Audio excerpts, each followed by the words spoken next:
Hey guys, how's it going? Hope you're doing well. My name is Crown, and today I'm going to read you some very interesting stories that I hope that you're gonna love. And now, without further ado, let's go!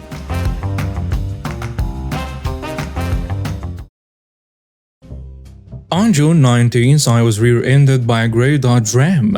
I caught it on my dashcam, and the man who hit me appears on the video twice. I got a picture of his insurance card, damage done on both vehicles and license plates. He told me he would like to take care of this out of pocket and he didn't want his insurance rates to rise.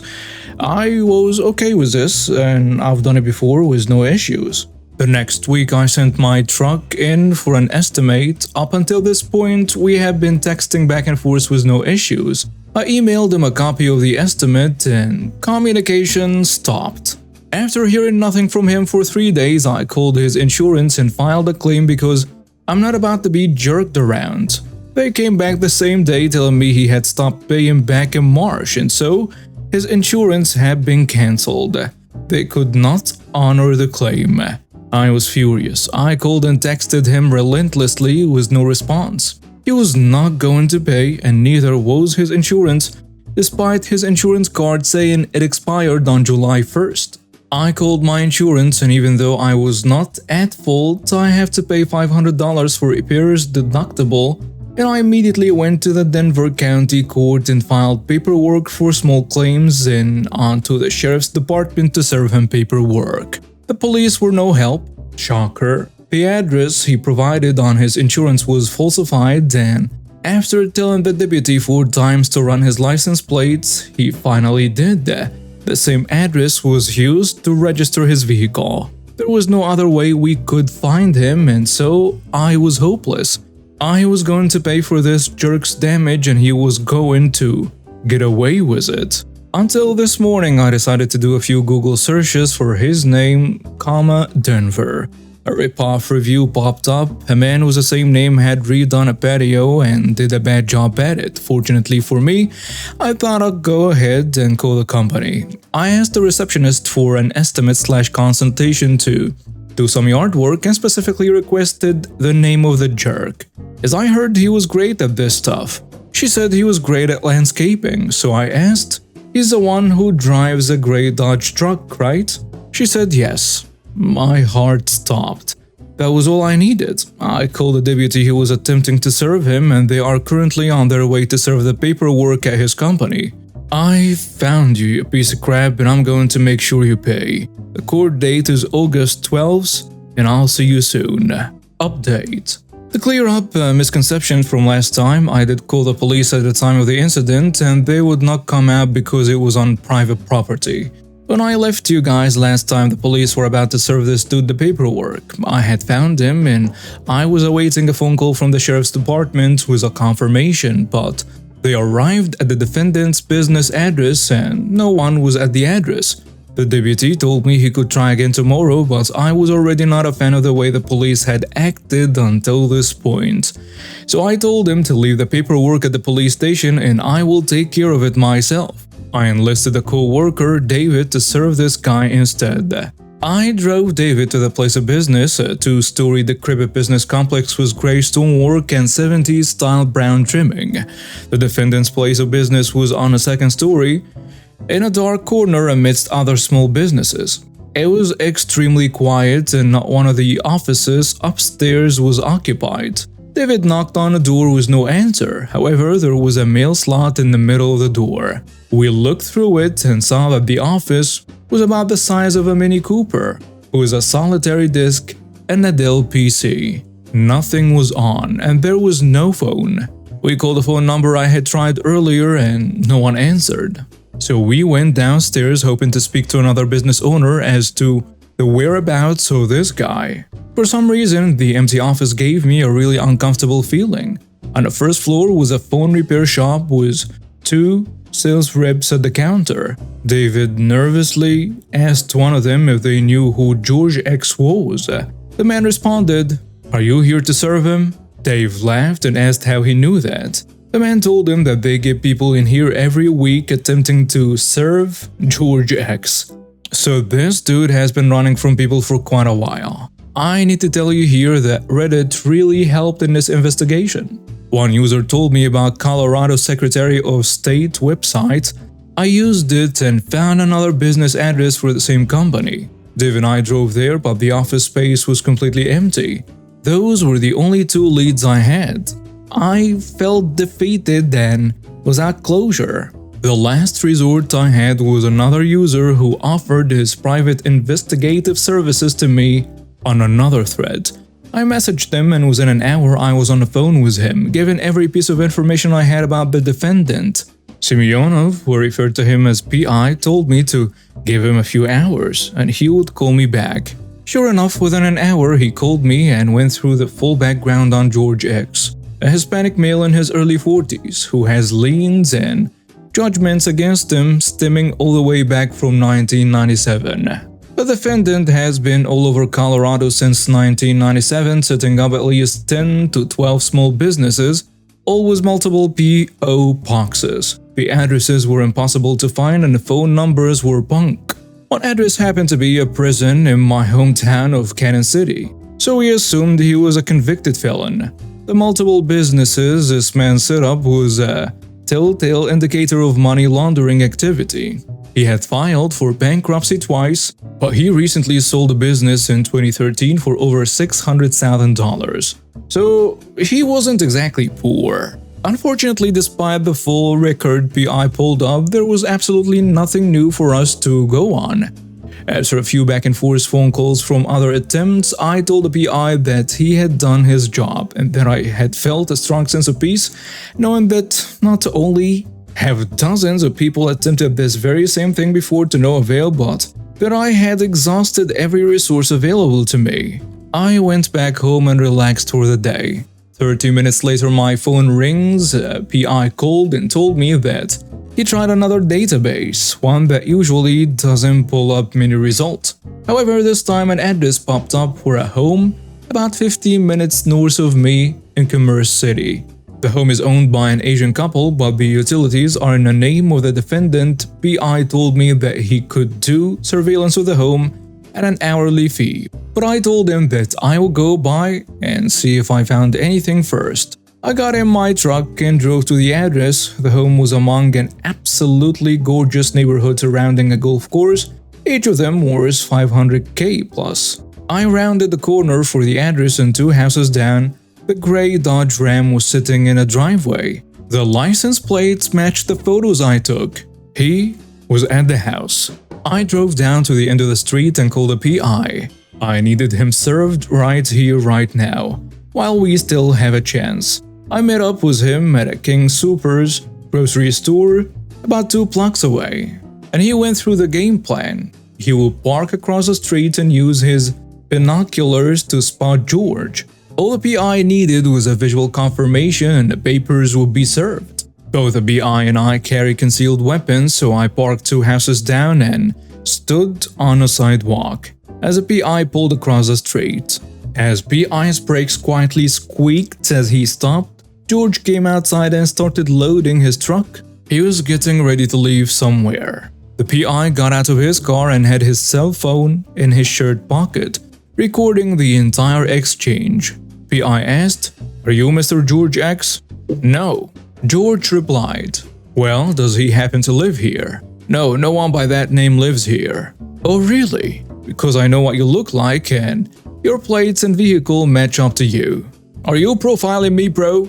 "Dude, don't ball that crap with me." George surprisingly answered, "Okay." The PI gave him the documents. We served the jerk. We got him. We had his address. At this point, he has to either move to another residence or pay the full amount in order to get out of this mess. George and I exchanged looks as he turned to walk back into his house, papers in hand. I gave him a huge smile and I walked back to my truck. The PI and I met around the corner and I left my truck running while I came up to his car to sign the paperwork and pay him for the services rendered. While I was signing, I heard my phone ring through the truck's Bluetooth. I walked back and picked up my phone, with the words "private number" sitting across the screen. My adrenaline shot up and I could feel my eyes dilate. There was absolutely no one else who would call from a private number at this time. So I picked it up with a PI who was scrambling to begin recording on his phone. I answered, "Hello?" A calm, smooth voice replied, "What's up, cracker?" I answered back with a derogatory expletive that I will not repeat. George threatened, "I'm coming to your house tonight, and I'm gonna come up on you." "Oh yeah? How do you know where I live?" I had intentionally left my address off of his copy of the service notice. "Doesn't matter. You better watch your back, you jerk." As I answered back, the phone hung up. The PI wasn't able to record the exchange, but he pointed to my dashcam, the thing that had already been quite the useful tool before. It was running the whole time, with audio to go with it. The PI and I parted ways, and on the way back to my house I called 911 hoping I could get him arrested. I reported the threats he had just made, and I was shaken mostly by the tone of voice George had, plus the fact that he had spent time in prison. He had nothing to lose, so why wouldn't he kill me for $1,000? The police officers were, you guessed it, unhelpful. They told me it wasn't a real threat because he didn't specifically use keywords like gun or knife or even hurt, so they refused to come out. But I could go in on Monday to request a restraining order. It was Friday night, and a piece of paper wasn't going to do much anyway. I was thankful that I was carrying at the time and that I had more than one weapon at home. I went home and did a quick Google search. If you type in my name and zip code, which was on a copy of paperwork George received, my home purchase is public record. The very first result is my address. Great.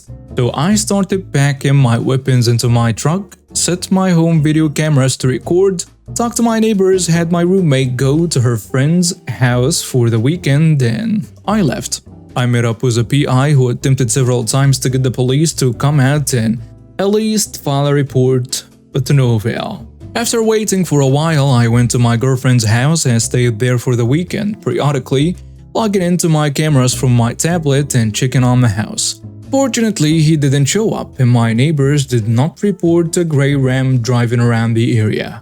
I laid low for the next 3 weeks, my bumper got fixed, and this morning I walked into the courtroom with my pages of pertinent documents, videos, and audio recordings, and I waited.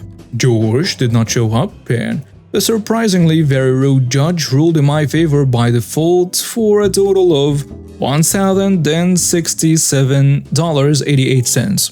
My next step is to have PI go back and serve him with interrogatories, a piece of paper which has him declare any assets, his banking accounts, and so on. If he served the interrogatories and he does not comply, a bench warrant is issued for his arrest. Anyways, that's it for now. I will keep you posted. Hey, I need to get something off my chest and see if I'm the jerk in the situation. It's about my 11-year-old son, Jimmy, and my ex-wife's new husband, Tim. You see, my ex-wife and I share custody of Jimmy. She got remarried a few years ago to Tim, and I had some concerns from the start. I thought Jim and Timmy wouldn't get along, and I told her to wait until Jimmy was older to marry him. But she didn't listen. As expected, things started to go south between Jimmy and Tim.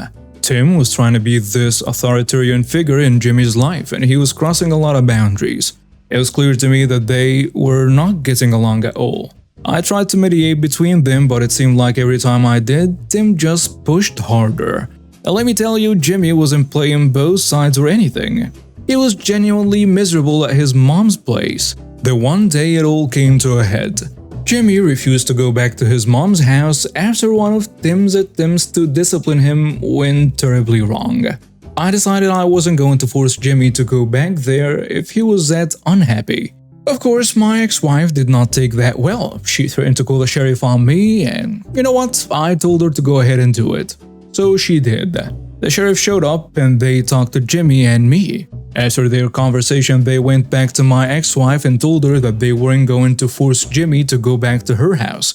Instead, they suggested she take the matter to court.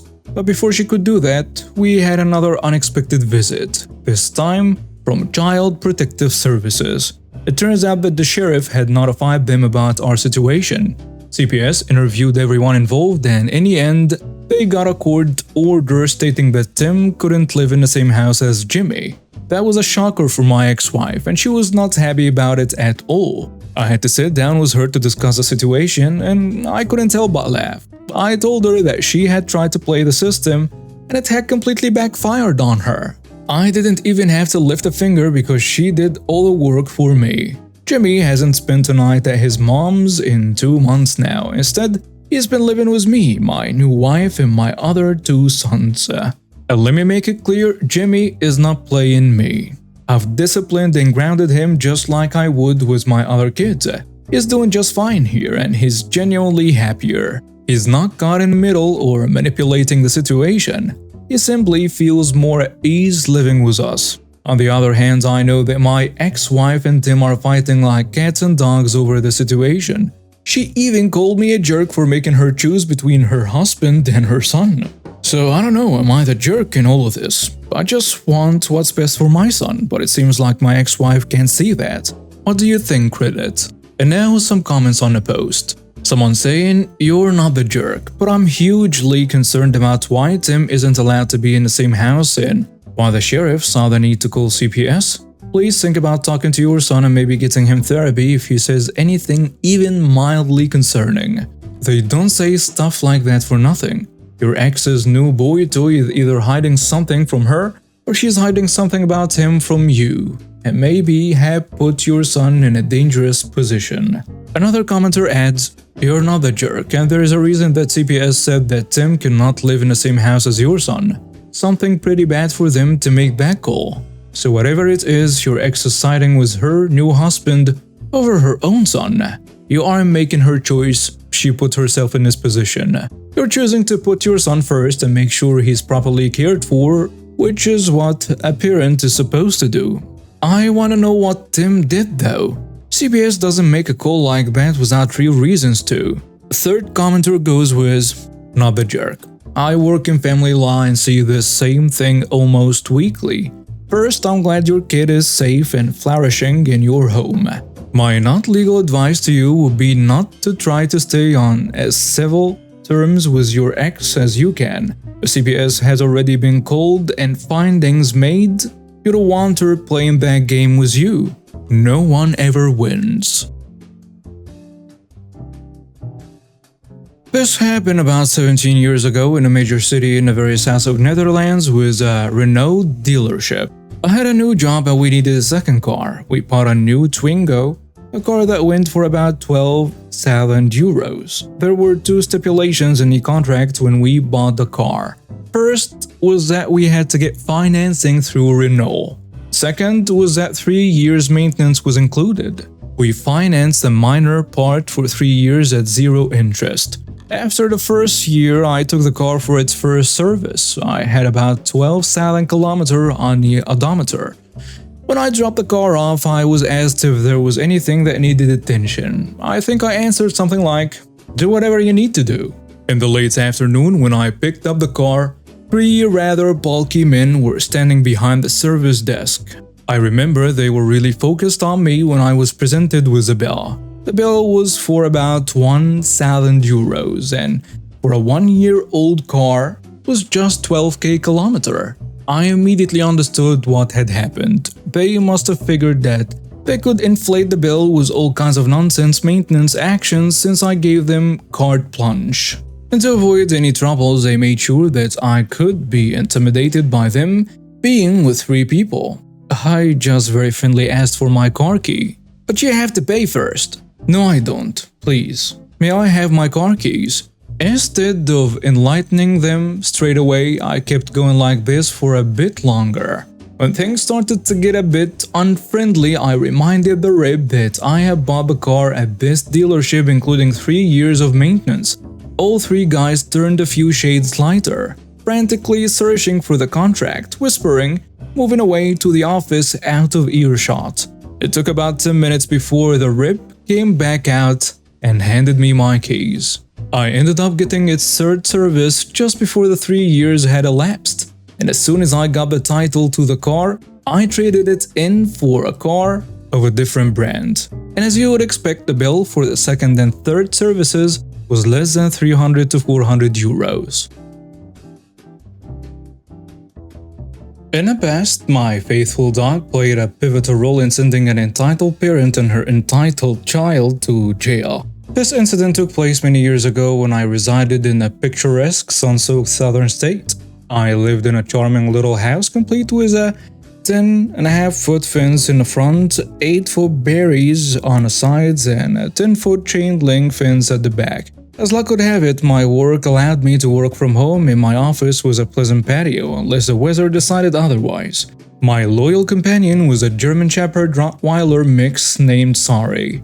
At a year old, she was a substantial presence, weighing in at a hefty 120 pounds. Generally, she exuded sweetness and kindness, but she had a protective streak. Sari was impeccably trained, yet she had a knack for disappearing to play with her animal friends. This prompted me to keep her on a leash whenever we were outside. The local high school students often used the alleyway behind my house as a shortcut to get to and from school. Most of them would pause to say hello to Sari and shower her with attention, something she adored. Honestly, I didn't mind this at all. However, trouble began when I noticed that whenever Sari was left alone outside, some of these kids would start rattling the back fence, throwing things at her, and yelling at Sari. They would disappear before I could identify them, leaving me concerned about the situation. To address this, I decided to install security cameras and brought Sari with me whenever I had to go inside while the kids were around. One day I had to step inside briefly to fetch something for work, leaving Sari outside just for a moment. From inside, I suddenly heard the fence rattling, followed by Sari's angry barking. I rushed outside and saw a kid attempting to throw a rock at Sari, accompanied by a group of others. Needless to say, I was furious. Hurrying over to Sari, I calmly asked the kid, "Did it ever occur to you to wonder why I keep my dog chained in a fenced yard?" I then unhooked her, and Sari sprinted toward the back fence, effortlessly climbing over it. The kids started sprinting down the alley with Sari hot on their heels, barking furiously. I let her go for about a half a block before whistling for her to return. She came back, gleefully wagging her tail. I checked her over and gave her a treat, relieved that she was unharmed. A couple of hours later, one of the kids returned with his mom, the entitled parent. She came charging at me, yelling, "Your dog attacked my son. He was just having some fun. He's just a boy and you scared him. It was a joke. You had no right to do that. I am calling the police and they are going to shoot that dog." I couldn't get a word in edgewise as she continued her tirade, even resorting to threats. Fed up, I decided to call the police myself. The operator could hear her shouting clearly even though she was at least 40 feet away from me. The police arrived promptly with 2 squad cars and 4 officers, all of them courteous. 2 officers approached me while the other 2 spoke to the mother and her son. The entitled parent didn't cease her shouting and profanity. I explained the situation, showed them the video evidence, and provided all of Sari's vexation, records, and training documentation. I requested that charges be pressed against the offenders. Meanwhile, the officers were pitting Sari, who was eagerly seeking attention from her newfound friends. Yes, Sari had a knack for smiling. The 3 of us, along with Sari on a leash, went outside toward the other group, who were about 10 feet away. Suddenly, Sari positions herself in front of me and started growling. Her face contorted into a fearsome expression, making her look like a furry skull. The hair on her back stood on end, a terrifying sight. The entitled mother screamed, "See that? She raised that dog to attack black people. Racist." This claim always annoyed me, so I included it. I called one of the officers who had been talking to me earlier.